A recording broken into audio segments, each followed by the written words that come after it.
섬기는 종의 사명과 행복이라는 제목으로 하나님 말씀 전해주실 때 많은 은혜 받으시기 바랍니다.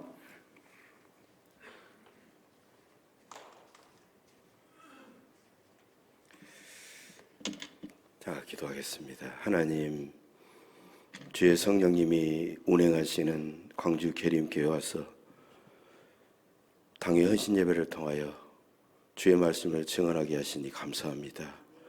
부족한 종의 인간의 모습은 감춰주시고 오직 주님이 종을 통하여 친히 말씀하옵소서. 깨닫고 은혜받고 결단하고 우리의 삶이 변하고 하나님께 큰 기쁨과 영광 돌리는 복된 삶을 살아가게 하옵소서. 예수님의 이름으로 감사하며 기도하옵나이다. 아멘. 시집간 처녀가 시집간 날 눈다락질 난다고, 제 목소리가 우리 장로님들도 아시지만 상당히 좋습니다. 그런데 해피라면 목감기가 와가지고 이렇게 좀 답답한 상황인데 여러분들의 양해를 구합니다. 오늘 섬기는 종의 사명과 행복이라는 주제로 함께 은혜를 나누고자 합니다. 저는 1982년도에 계림교회에서 모였던 전남노예에서, 그때는 광주노예가 갈라지기 전이었죠. 전남노예에서 군목 입대를 앞두고 목사 안수를 받았고, 그리고 작년 4월 45년간의 그러니까 전임 전도사는 1980년도부터 했으니까 45년간의 목회를 한 2년 일찍 은퇴하고 9개월간 아주 행복하고 여유롭게 지내고 있습니다. 저희 후배지만 제가 늘 그 믿음과 인격을 늘 생각하면서 늘 존경하는 우리 최현 목사님, 그리고 같은 노예 활동하고 총회 활동하면서 함께 늘 교제를 나누었던 우리 장로님들, 오늘 당회 헌신 예배에 이렇게 증언자로 초청해 주셔서 진심으로 감사를 드립니다. 서양 속담에는 이런 속담이 있습니다. 하루가 행복하려면 이발을 하라. 일주일이 행복하려면 여행을 하라. 한 달이 행복하려면 집을 사라. 그리고 1년이 행복하려면 결혼을 하라. 한평생을 행복하려면 하나님과 이웃을 섬겨라. 오늘 설교 다 했습니다. 섬김이 이렇게 우리 인생의 행복과 중요한 일이다라는 것을 알 수가 있죠.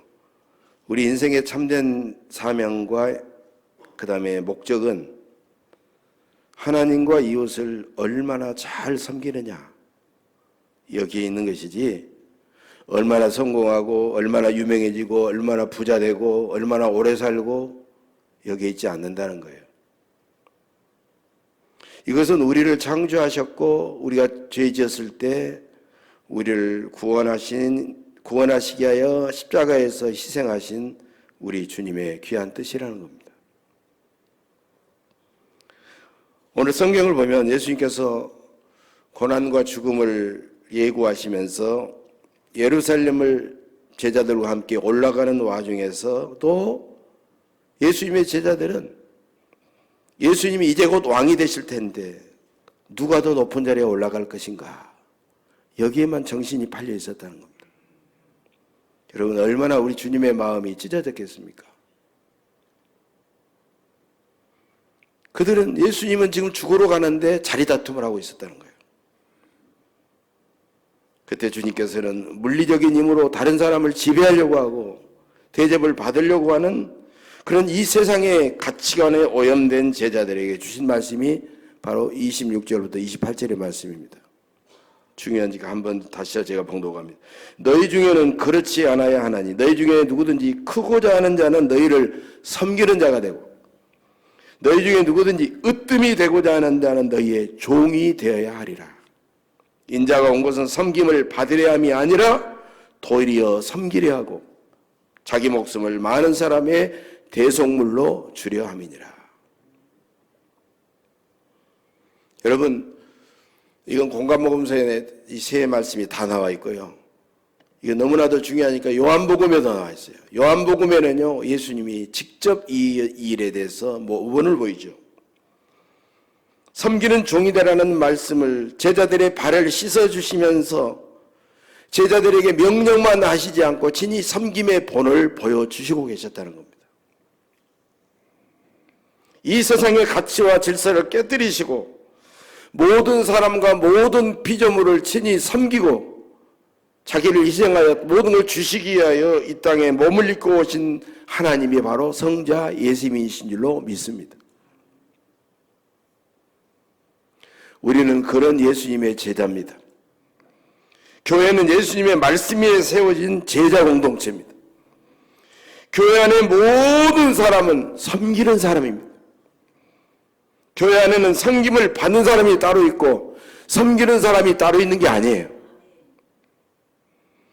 교회의 중직자는 목사, 장로, 권사가 아닙니다. 교회의 중직자는 먼저 열심히 섬기는 사람이 교회의 중직자인 것입니다. 잘 섬기는 중직자가 많은 교회일수록 그 교회는 편안하고 그 교회는 부흥하고 성장하고, 섬기는 중직자가 적으면 적을수록 그 교회는 늘 갈등이 많고 점점 쇠락해질 수밖에 없는 것입니다. 여러분, 하나님은 우리를 구원하셨으면 험한 세상 죄악에서 죄짓지 않고 살아가기 위해서 곧바로 우리를 천국으로 데려가시지, 왜 우리를 이 땅에서 구원하고 우리를 이 땅에 남겨두실까요? 왜 우리를 천국으로 곧바로 부르시지 않을까요? 우리가 하나님과 이웃을 열심히 섬기고 그런 섬김을 통해서 구원받을 수많은 사람들이 이 땅에 있기 때문입니다. 그래서 우리는 하나님께 받은 재능과 은사와 건강과 재물로 주님과 이웃을 열심히 섬겨야 합니다. 그렇지 않으면 하나님께 받은 재능과 은사와 건강과 물질은 점점 약해지고 사라져버리기 때문입니다. 그래서 재능과 은사와 건강과 물질은 받는 것보다 훨씬 더 중요한 것은 그 재능과 은사와 건강과 재물을 가지고 하나님을, 이웃을 열심히 섬기는 것입니다. 그렇다면 하나님은 과연 어떤 사람을 쓰실까요? 첫째로 하나님은 자기를 하나님의 쓰임에 맞게 잘 준비된 사람을 쓰십니다. 디모데후서 2장 20절에 보면 이런 내용이 나오죠. 큰 집에는 금그릇, 은그릇, 나무그릇, 질그릇 등 귀하게 쓰는 것도 있고 천하게 쓰는 것도 있지만, 귀하고 천한 것이 문제가 아니라 어떤 그릇을 쓰시느냐, 주인이 쓰는 것은 자기를 깨끗하게 해서 주인이 쓰시도록 준비된 그릇이다 라고 말씀하고 있습니다. 여러분, 이처럼 자기가 우리 주님께 쓰임받기를 원하신다면 자기를 깨끗하게 잘 준비해야 된다는 것입니다. 그렇다면 하나님의 일꾼에게 가장 큰 장애물이 뭐가 있을까요? 하나님의 일꾼이 쓰임받을 때 가장 큰 장애물, 그것은 하나님이 원하시는 중요한 일보다는 자기에게 닥친 급한 일부터 먼저 하는 것입니다. 여러분, 삶의 우선순위라는 말을 우리는 자주 들어보잖아요. 삶의 우선순위라는 말은 내가 보기에 우선순위가 아니에요. 하나님이 보시기에 우선순위라는 겁니다. 우리가 가진 시간과 은사와 재능과 물질의 주인은 하나님이시고 우리는 하나님의 종인 줄로 믿습니다. 그래서 우리는 종으로서 당연히 주인 되신 하나님을 위해서 그런 것들을 먼저 써야 된다는 것이에요. 또 하나님의 일꾼에게 또 하나의 큰 장애물이 있다면 어떤 것일까요? 가족이나 그 다음에 교우들이나 주변 사람들에게 늘 잘 보이려고 섬기는 사람이에요. 이런 사람이 의외로 많이 있습니다. 다른 사람이 저 사람이 내가 지금 섬기는 거 그걸 잘 보고 있겠지. 여러분, 마태복음 6장 1절에 보면 예수님은 구제에 대한 말씀을 하면서 이런 말씀을 하셨어요. 사람에게 보이려고 그들 앞에서 너희 의를 행하지 않도록 주의하라. 너희는 이미 너희 상을 받았느니라. 의외로 많은 사람들이 주변 사람들에게 인정받고 그 사람들이 나를 지금 보고 있지 의식하고 그들에게 칭찬받기 위해서 이웃을 섬기거나 구제하거나 선한 일을 한다는 거예요. 이런 자세를 우리 주님은 버리라고 하셨어요.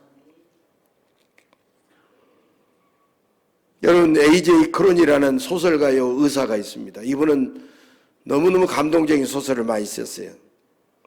천국의 열쇠, 결혼 조건, 성취, 삶의 한가운데 뭐 이런 엄청난 이런 아주 유명한 소설들을 썼습니다. 이분 이 소설이 오래 나가지고 글씨가 적어서 다시 읽으려고 하니까 어렵더라고요. 근데 너무 제가 은퇴하고도 책을 대부분 한 2트럭 버렸는데 이 책은 꼭 제가 다시 한번 읽으려고. 그만큼 감동적인 책들이 많습니다. A.J. 크로닌. 이 크로닌 박사가 가난한 사람들이 많은 광산촌 병원에서 의사로 섬길 때 그 병원에는요 정말 믿음이 좋고 신실하고 충성스러운 간호사가 있었어요. 얼마나 일을 열심히 하는지 몰라요. 그런데 그 간호사는요 누명을 쓰고 그 병원으로 어떻게 쫓겨다시피 온 거예요. 그래서 그 병원은 다른 병원과는 어려운 지역이니까 월급도 훨씬 적게 받아요. 그런데 늘 열심히 힘들게 일하면서도 환자들을 가족처럼 따뜻하게 대하고 늘 찬송을 부르면서 열심히 섬기는 거예요. 크로닌 박사가 자기도 의사지만 너무너무 헌신적으로 하니까 그 간호사한테 이렇게 묻습니다. 당신은 지금 이 병원에서 당신의 능력과 가치만큼 대접받지 못하고 있어요. 당신은 이걸 알고 있나요? 물론 하나님은 아실 테지만. 그러니까 이 간호사가 이렇게 말합니다. 박사님, 저는 제가 가치 있는 소중한 사람이라는 걸 하나님이 아신다면 나는 그것으로 나는 충분합니다. 하나님과 내가 함께 일한다는 사실이 나는 날마다 크게 감사할 뿐입니다. 여러분, 이건 우리가 다 알고 있는 내용이에요. 그런데 크로닌 박사는 막상 자기가 감동했던 그 간호사로부터 그 말을 들으니까 엄청난 감동을 받은 거예요. 그래서 자신도 신실한 기독교인이 됐다라고 하는 그런 고백을 A.J. 크로닌 박사가 이야기하고 있다는 거예요. 우리가 하나님과 이웃을 섬기면서 세상의 명예나 물질의 보상이나 사람들의 인정해주고 사람들의 칭찬이 없더라도 우리 하나님께서 나를 가치 있고 나를 소중한 사람으로 인정해 주신다는 그 사실 하나만으로 우리는 가장 크게 기뻐하고 행복할 수 있어야 된다는 것입니다. 왜냐하면 우리는 오직 하나님과 이웃을 섬기기 위해 지음받고 구원받았기 때문입니다. 또 하나님의 일꾼에게 또 다른 장애물이 있다면 하나님과 거래하듯이 하는 거예요. 거래하듯이 하면서 기도하고 이웃을 섬기는 겁니다. 하나님, 제가 이걸 할 테니까, 하나님 제가 이걸 드릴 테니까, 하나님 내가 이렇게 살 테니까 저렇게 해주세요. 이것은 우리가 하나님 앞에 할 수 있는 일이 아니라는 거예요. 이것은 잘못된 동기로 하나님과 이웃을 섬기는 자세라는 겁니다. 절대로 여러분 거래하듯이 우리가 섬겨서는 안 된다는 거예요. 그렇다면 나의 섬김은 그 동기가 건강한가 아름다운가 그걸 판단하는 기준이 이겁니다. 내가 섬길 때 내 마음에 감사와 감동이 있는가? 내가 섬길 때 내가 가족을 섬기고 내가 교회를 섬기고 내가 이웃을 섬길 때 내 마음에 감사와 감동이 있는가? 감사와 감동이 없고 힘들면 쉽게 불평이 나오고 원망이 나온 사람은 섬김의 동기가 잘못된 거예요. 하나님께서 나를 쓰신다는 이 사실 하나만으로 감동하는 사람은 건강한 동기로 하나님과 이웃을 섬기는 사람입니다. 이것이 하나님 앞에 잘 준비된 사람이라는 겁니다. 하나님은 이런 사람을 귀하게 쓰실 줄로 믿습니다. 두 번째, 하나님은 다른 사람과 자기를 비교하지 않고 나의 현재 지금의 이 모습 이대로 섬기는 사람을 좋아하십니다. 여러분, 우리가 준비되었으니까 하나님 나를 부르는 거예요. 핑계대는 사람은 뭐 어떻게 합니까? 내가 부족합니다. 연약합니다. 나는 더 많은 것을 갖춰줘야 됩니다. 자꾸 하지만 하나님이 나를 불러서 쓰실 때는요, 이미 내가 준비되어 있다는 거예요. 오늘도 직분자들 선출하셨다고 그러는데 나는 부족해, 나는 연약해, 그것이 아니라는 거예요. 하나님께서 나를 부르셨기 때문에 쓰실만 하니까 그렇게 된다는 겁니다.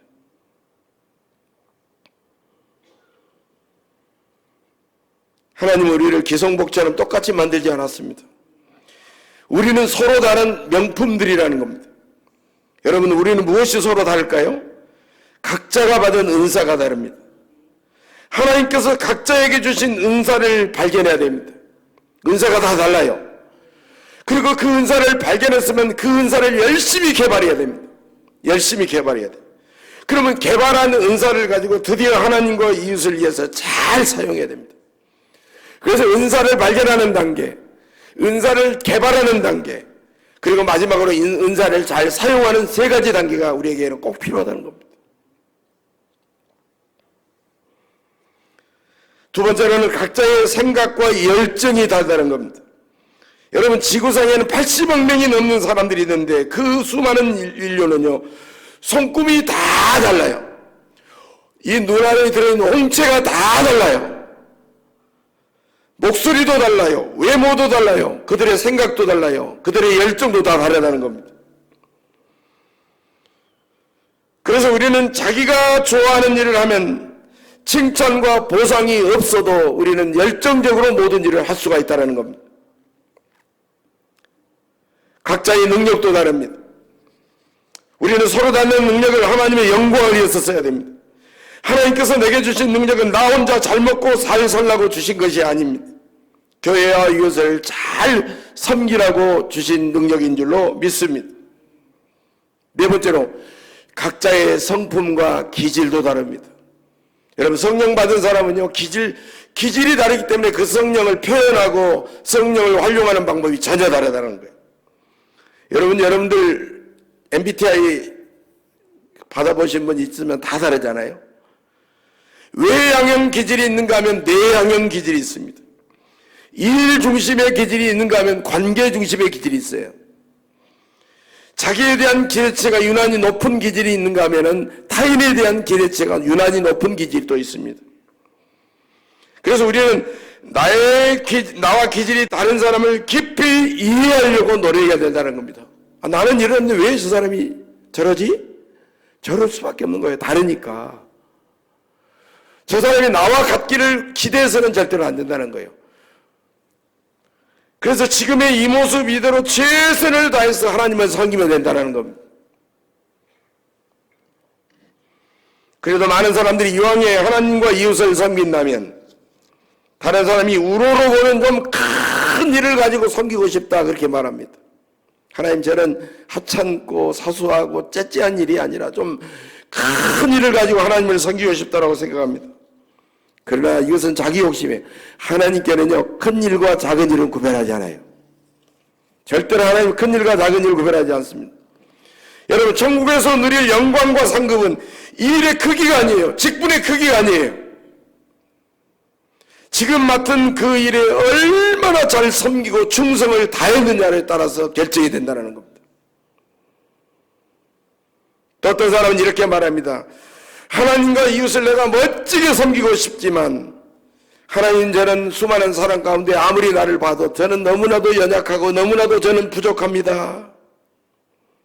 그러나 여러분, 그렇지 않아요. 하나님은 자신의 부족함과 그 연약함을 통해서 크고 놀라운 권능을 드러내신다는 사실입니다. 여러분, 성경에는 수많은 사람들이 나오고 있습니다. 하나님께 쓰임받은 사람들을 보세요. 완벽한 사람이 하나도 없습니다. 대부분 연약하고 대부분 부족한 결점투성이었다는 겁니다. 아브라함, 믿음의 조상 아브라함은요, 하나님이 부르실 때 75세 노인이었어요. 야곱은, 그의 손자 야곱은 간사한 욕심쟁이였어요. 레아는 예쁘지 않았어요. 요셉은 종으로 팔려갔어요. 모세는 말이 매우 어눌했어요. 기도는 가난했어요.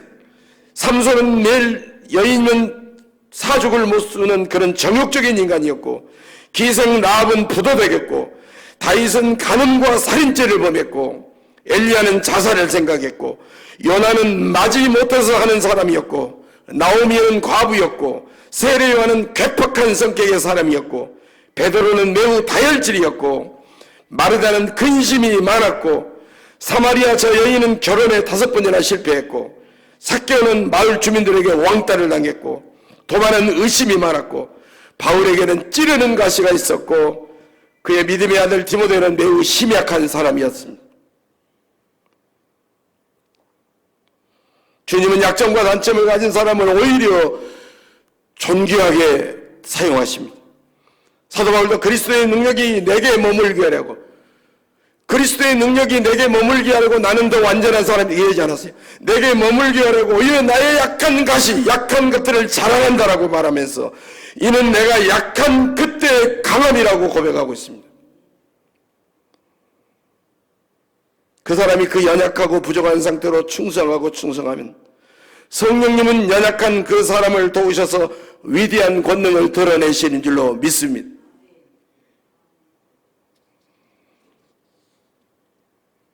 그런데 나의 충성과 나의 섬김을 가장 많이 가로막는 장애물이 있습니다. 나에 대한 가족들이나 주변 사람들의 교인들의 비난과 책망입니다. 때로는 오해하고 비난하고 책망하고 뒤에서 뒷담화하면서 나에게 상처를 주고 여러분 칭찬받고 박수 받으면 기분이 신나죠. 막 기쁘게 막 잘 섬기다가도 비난받고 책망받고 사람들이 뒤에서 수근수근하고 크게 낙심하고 심지어는 예배도 참석하지 않고 교회도 나오지 않는 사람들이 있습니다. 그리고 목사님한테 가가지고 사표 내는 사람이 있어요. 직분 사표 내는 사람이 있습니다. 도저히 못 해먹겠다고. 옛날에 노무현 대통령이 그랬잖아요. 대통령이 못 해먹겠다고 그랬잖아요. 못 해먹겠다는 사람이 실제로. 저도 목회하면서 참 많이 봤습니다.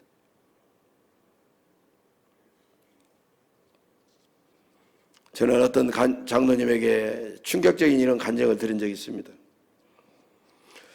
보시탕을 먹던 시절 그 장로님은 자기 집에 귀한 손님이 온다고 자기 집에서 기르는 똥개 한 마리를 들고 뒷산으로 끌고 올라갔답니다. 개를 나무에다가 묶어놓고 몽둥이로 실컷 두들겨 팼습니다. 그러자 실컷 때리니까 개가 쭉 늘어졌어요. 개가 완전히 죽은 줄 알고 목줄을 딱 풀고 다 풀었더니 어렵어요. 개가요. 축 늘어졌는 개가 갑자기 탁 하더니요. 순식간에 정신을 차리고 막 도망가더라는 거예요. 이 개가 살아난 거예요. 그리고 살겠다고 도망가는데 장로님이 쫓아갔는데 어떻게 그 개를 했겠습니까? 그 녀석 참 목숨 하나 끈질기네. 너털구름을 웃고는 그냥 씁쓸한 마음으로 딱 대문을 열고 집에 딱 와서 보니까 세상에 그 개가 집에 와 있는 거예요. 집에 와 있을 뿐만 아니라 장로님을 보자마자 막 뛰면서 꼬리는 막 반갑다고 흔들면서 막 장로님을 맞이하더라는 거예요.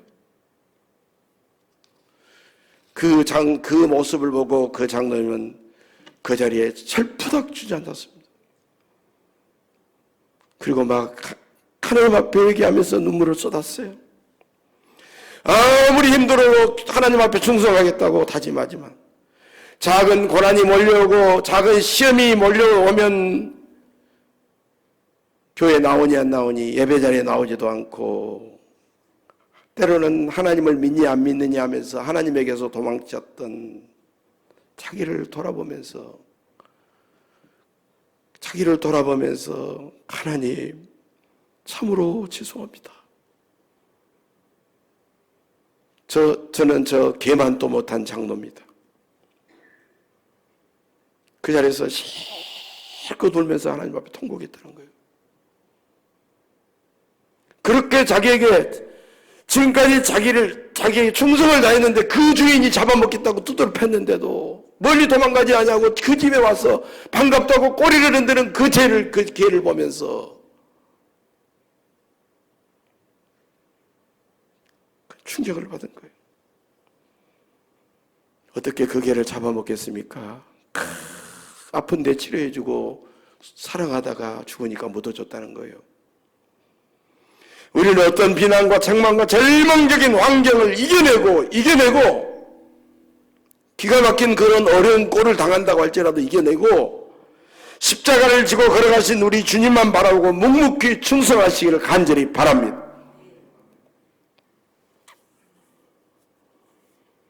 우리가 힘들지만 주님의 교회를 묵묵히 섬기는 것이 우리가 받은 최고의 하나님 사랑인 줄로 믿습니다.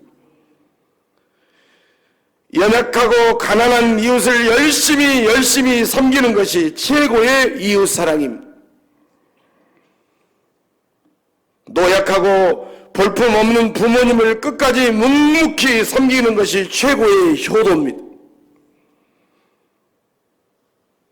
두드러지지 않는 한 영혼이지만 그 한 영혼을 궁일이 여기고 내가 먼저 다가가서 겸손하게 섬기는 것이 최고의 생활전도입니다. 분단된 우리 민족과 나라를 위해 눈물로 기도하며 이럴수록 더 의롭고 더 선하게 살아가는 것이 최고의 애국입니다. 지금 내가 사는 곳에서 내가 쉽게 할 수 있는 일로 정성을 다해서 이웃을 섬기시기를 간절히 바랍니다. 아름답고 위대한 섬김의 사역에 놀랍고도 풍성한 영광과 상급과 축복이 준비되어 있는 줄로 믿으시기를 바랍니다.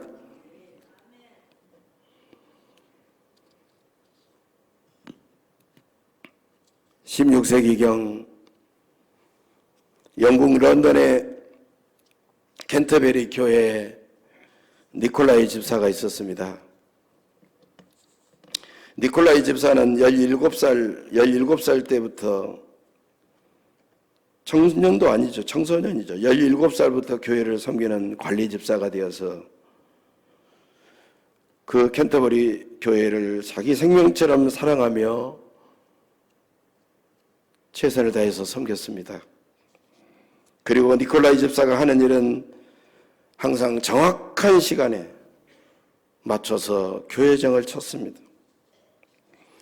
그분이 쳤던 그 교회 종소리가 얼마나 정확했던지 런던 시민들은 자기 집 시계를 교회 종소리에다가 맞췄다고 합니다.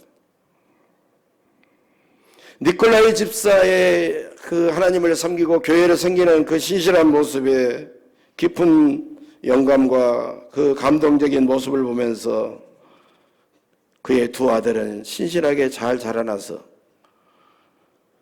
뛰어난 사람들이 되었고 각각 세계 최고의 명문대학 캠브리지 대학과 옥스퍼드 대학의 교수가 되었습니다. 어느 날 두 아들은 이제 노쇠한 아버지에게 와서 이렇게 말했습니다.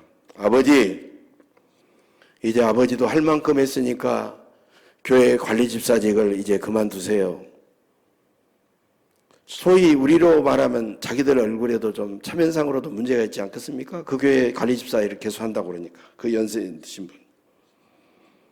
그러자 니콜라이 집사는 그 말을 듣자마자 1초도 지나지 않고 단호하게 거부를 했습니다. 아니다. 나는 이 일을 끝까지 해야 된다. 내가 하나님 앞에 내가 받은 소명이다. 그리고 그분은 76살에 죽기까지 무려 60년 동안 캔터버리 교회를 관리하며 교회 종을 치는 일에 최선을 다했습니다. 76세가 된 니콜라이 집사가 임종할 때가 되자 가족들은 임종을 지켜보기 위해서 삥 둘러 모였습니다. 그런데 놀랍게도 교회 종을 칠 시간이 되자 니콜라이 집사는 누워있던 자리에서 비틀비틀거리면서 일어나서 옷을 입었습니다. 왜 그랬을까요? 교회 종을 치기 위해서. 아버지, 할아버지, 절대로 안 됩니다. 아니다! 가족들의 말리를 극구 뿌리치고 종탑을 기어 올라다가시피 해가지고 한참 동안 댕그랑당 하면서 종을 치다가 그곳에서 푹 쓰러져서 그곳에서 세상을 떠났습니다. 그 당시 영국 엘리자베스 1세 여왕 니콜라이 집사 이야기를 듣게 되었고 큰 감동을 받게 되었습니다. 그리고 니콜라이 집사의 장례를 위해서 영국 황실의 묘지를 내주었을 뿐만 아니라 니콜라이 집사의 가족들을 귀족으로 예우를 했습니다. 니콜라이 집사의 장례식 날에 모든 런던 시민들은 일하지 않았고, 국가에서 선포한 날이 아닙니다. 일하지 않았고 그분의 죽음을 깊이 애도했고, 그날 밤에는 술집까지 문을 닫게 되었고, 그래서 그분의 장례식 날은 정부에서 공포한 날이 아니었음에도 불구하고 자연스럽게 런던의 고유일이 됐습니다. 그 당시 영국의 유명한 성직자들도 죽으면 왕실 묘지에 쉽게 들어가지 못하고 묻히지 못했지만, 평범한 캔터베리 교회의 관리 집사요 종직이었던 니콜라이 집사는 영광스럽게도 황실의 묘지에 묻혔을 뿐만 아니라 그분의 장례식 날은 자연스럽게 공휴일이 되는 영광까지 누리게 되었던 것입니다. 우리가 가정과 교회와 직장과 이 세상에서 하는 일들 가운데 하찮고 천하고 사소한 일은 하나도 없습니다. 지나가다가 휴지를 줍고, 수도꼭지에서 물이 나면 수도꼭지를 잠그고, 불이 켜져 있으면 전기 스위치를 끄고, 주차 관리를 하고, 신발장을 정리하고, 남들보다 먼저 냄새난 쓰레기를 치우고, 주방 관리는 내가 먼저 하겠노라고 주방에서 섬기고, 그 모든 일들은 참으로 도드라지지 않는 하찮고 사소한 일 같아도 우리 하나님께 충성하고 하나님을 사랑하는 진실한 마음으로 열정을 다해서 그 일을 섬긴다면 이 세상에서 가장 존귀하고 거룩한 일로서 우리 하나님과 사람들을 깊이 감동시킬 줄로 믿습니다. 가장 위대한 투자는 이 세상에서의 투자보다는 저 영원한 천국에 투자하는 것입니다. 하나님은 우리가 마지막 심판대 앞에 서면 우리에게 이렇게 물을 것입니다. 네가 이 세상에 있을 때 내가 너에게 주었던 너의 모든 생명과 수많은 은사와 수많은 영원한 시간, 그 시간과 재능과 재물을 가지고 너는 교회를 위해서 이웃을 위해서 얼마나 잘 섬겼느냐. 그때 여러분은 뭐라고 대답하시겠습니까? 사랑하는 우리 계림교회 교우 여러분, 오늘 헌신의 재단을 쌓으신 우리 장로님들, 우리 목사님 장로님 여러분, 금년 한 해에도 우리 계림교회와 여러분의 가정과 지역사회 안에서 당회원들부터 이렇게 아름답고 감동적인 섬김의 사역이 많아져서 계림교회가 평안하여 든든히 서가고 주님을 경외함과 성령의 이룩 가운데 날마다 믿는 자들의 수가 날마다 점점 더 많아지시기를 주님의 이름으로 간절히 축복합니다.